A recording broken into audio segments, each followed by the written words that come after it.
Hey, YouTube was good. It's your boy, the American African. Today I'll be reacting to a video by Delauer, one of my favorite YouTubers. You know, YouTube is just entertainment. Keep that in mind.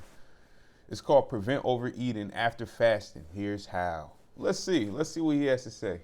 Should be interesting, right? Sometimes, not always, but after a fast, I feel like it's invasion of the body snatchers, where I am just insatiable. True and story. I just need to eat everything. It's like I break my fast and then it opens the floodgates. Once the fast is broken, all of a sudden, all the hunger signals are bombarding me. And no matter how much willpower I have, I still find myself just standing in front of the fridge, driving my wife crazy because I'm just staring at food. I have a lot of willpower and I still fall victim to that. Yo, that's a true story. Like, the only thing that stops me is my stomach, okay? My stomach gets full fast, right? When you don't eat for a long time, you know, your stomach really doesn't, let me just keep it simple. My stomach shrinks, right? So that's the only thing that stops me. So I totally get what he's saying right there.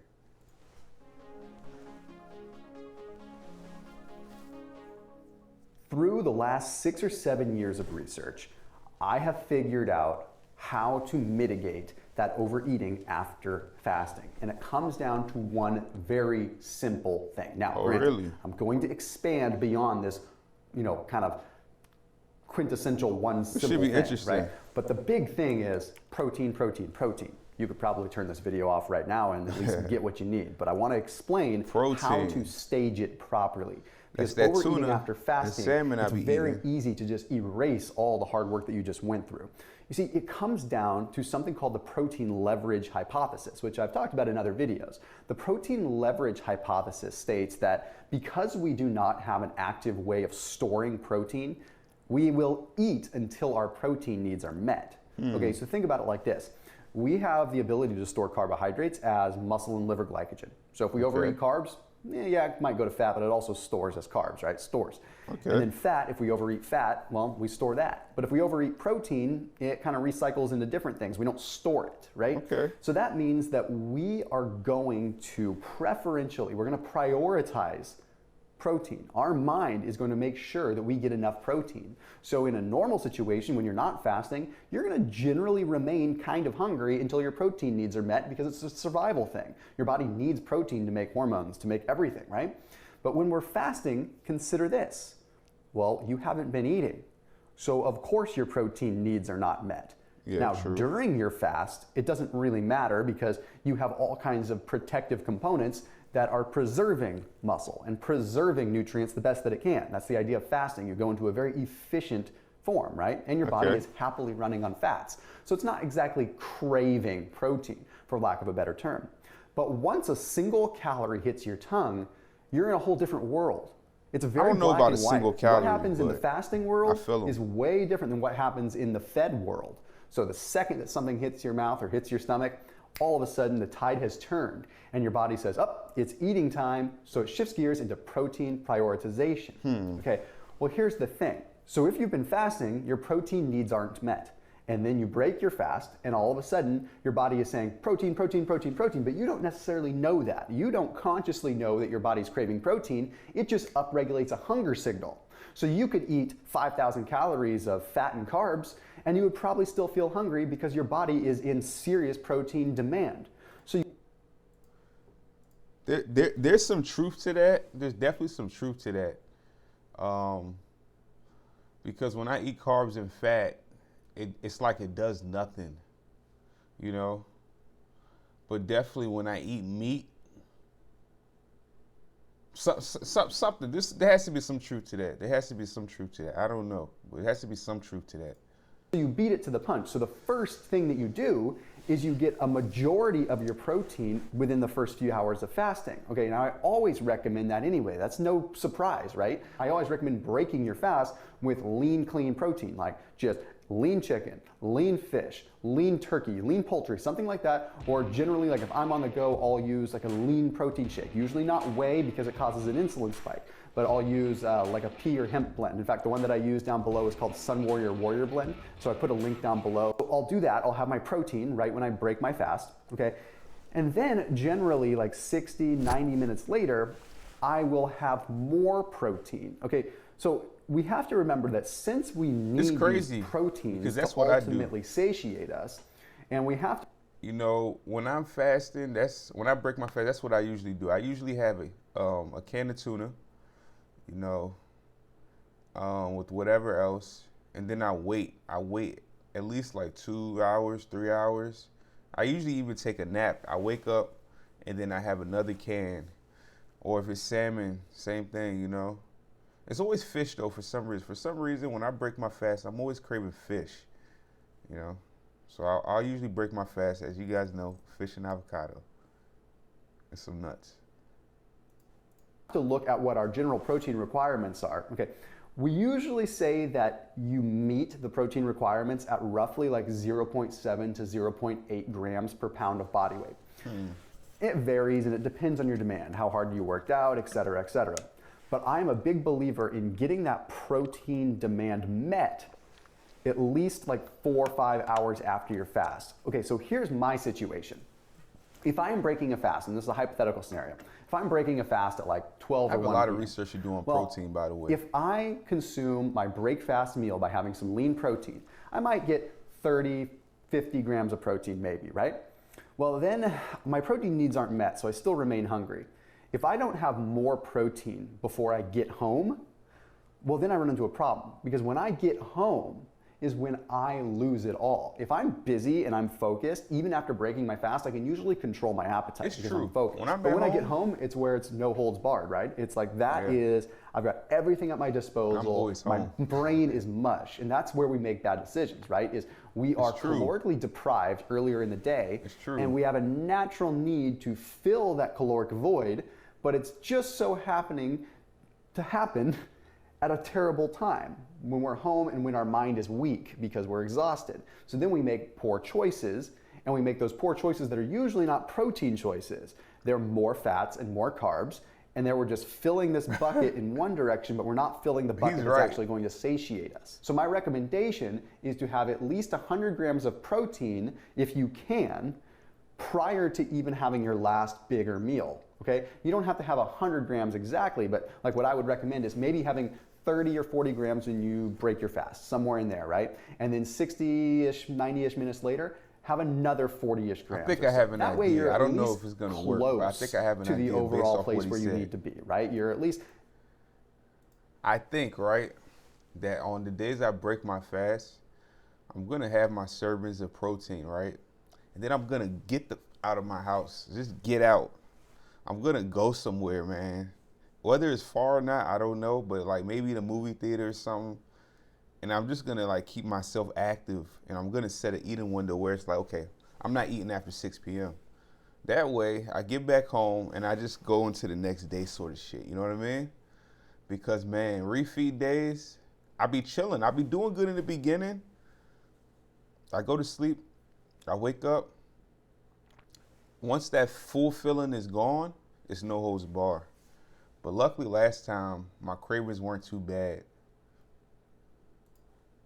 Halfway towards your protein goals, and it's going to make it so that you're a little less hungry as you go home. So if you focus on prioritizing the protein. I'll also try first meal, protein super heavy. lean protein. I'll try that. Then the second meal, the one that you have a little bit after that break fast meal. Remember, that break fast meal should just be protein, like nothing else. Maybe a little bit of bee pollen, maybe, which I've talked about in other videos. Okay. But then the next meal, protein plus some soluble fiber. Okay, That's and the crazy. reason I want the soluble fiber is because then you have a mechanical component that helps keep you satiated. So that's things like chia, like flax, like psyllium. You could literally do a Google search and find soluble fibers that you want to add. That's crazy. Okay, because what that's going to do is that's going to.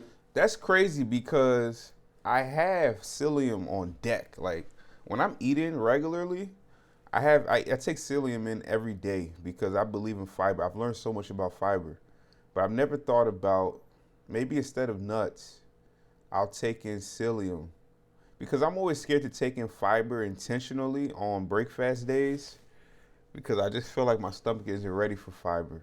But I'm going to try this, I think. I'm going to try this.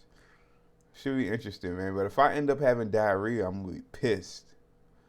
But it's something to think about, something to consider. Maybe I'll just do fish and avocado like I always do, but we'll see. We'll see how it goes. create an actual like mechanical slowdown. So then you're releasing less hunger hormones because your body is sensing that you have something in your small intestine, even though it's just fiber making its way through. It's not actual food, right? Well, it's food, but it's kind of indigestible food. So by having that protein first makes a big difference. Then it begs the question, like, should you have more protein? Like, does more protein hurt you? More protein is not going to hurt you, but above a certain point, more protein is not necessarily going to help you. I mean, it does help you in the sense that protein is going to have 20% of the calories allocated just towards the metabolizing of protein. So in other words, if you consumed 100 calories of protein, 20 of those calories are geared just for the actual breakdown of the protein itself. So net calories, you end up better off with protein. So it's better to have extra protein than it is to have extra carbs or extra fat, simply because of that process. You know what's crazy? I be using the keto calculator, right? That's how a lot of times I develop my meal plans and stuff like that, even though I haven't done keto diet in a while. But I never really think about the purpose of protein. I only think about protein in the sense of building muscle, but the whole metabolism aspects and all those other components of it, I don't even think about it. I've never really researched protein. I've researched fat and carbs a lot, but protein is something I'm gonna have to study. I've researched fat, carbs, calories, fiber, right? Glucose, sodium, all those sort of things, but I've never researched protein like deeply. I don't know how deep I'm gonna go though, but yeah, something to think about. But the other thing is, like I've said in other videos, is for every 1 gram of protein that you have, that's 1 gram of carbs or 1 gram of fat that you're not having, which in my opinion ends up making off for a better situation. Okay, so at the end of a fast, your body is naturally going to tell you to eat protein, but you don't consciously know it. So if you prioritize protein and you really allocate it towards the beginning of your break fast period, that's why I always reach and you for let tuna. the tail end be the time where you can relax, I promise you, you will make better choices. I had to learn this the hard way because I went through many plateaus where I was not losing weight with intermittent fasting, but then when I actually worked backwards and I saw what I was eating, I was overwhelmed with how much snack food I was eating just when I got home. We're talking like 700-800 calories that wouldn't really be counted. That's because crazy. You know the rule. If you're standing up and eating, the calories don't count, right? Well, that's what we used to think. Anyhow, as always, I'll see you tomorrow. That's crazy. You know why? Because I do the same thing, that 800 to 1,000 calorie bag of macadamia nuts, and if it's not macadamia nuts, it's pistachio. And if it's not pistachio, it's walnuts. That's really like the only snack I consume, or I guess boiled eggs too. By the way, talking about boiled eggs, I used to think it was boiled eggs that was upsetting my stomach, but during my last fast, I didn't have boiled eggs or mayonnaise. So it's not eggs. I was villainizing eggs as something that I shouldn't break a fast with, but I guess eggs are actually okay because I didn't have eggs on my last fast. I still, I won't say I had a stomach issue. I just felt like overly full, even though I took in very little in the beginning. But it usually clears out after a few hours. But anyways, yeah, I think that was a good video. Protein. That might be the better route to go, breaking the fast. But this is the truth, though. I'll be honest with you guys. I could know all the rules and regulations and everything, but until I try something for myself, I can't give it that stamp of approval. But I am confident in what I've learned here today. Protein could possibly help me curb overeating. During the last time I broke my fast, which was 65 days, right? I did take in protein, but I didn't take in heavy protein. I think I took in maybe up to 400 calories worth of tuna. And I guess I got some protein from the macadamia nuts, a little bit of protein from the avocados, but I didn't go heavy protein, I didn't go heavy protein. I went heavy fat and heavy protein. I think I'm going to try going just heavy protein. It'll be interesting. I don't know. I know I can do it, but I don't know if I really want to do it. Because this is the truth, man. Again, knowledge is half the battle. When I'm breaking a fast, I want to eat. Because I only refeed for one day. The days after, the day after my refeed day, I usually do at least a 48-hour fast, you know. So then when I refeed again, I try and eat regular somewhat. It's something to consider, something I'll be thinking about during these final days of my 17-day water fast that I'm on. But I think that that's overall a very good video. I learned something, and he taught me something I never thought about. I generally like Thomas Delauer's videos, you know. I look at him as just like a casual health guy. I don't take his shit too serious.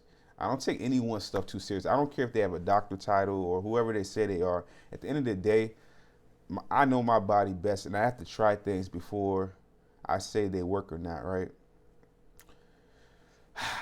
It's your boy, the American African. Thanks for tuning in. Like, comment, subscribe. Peace.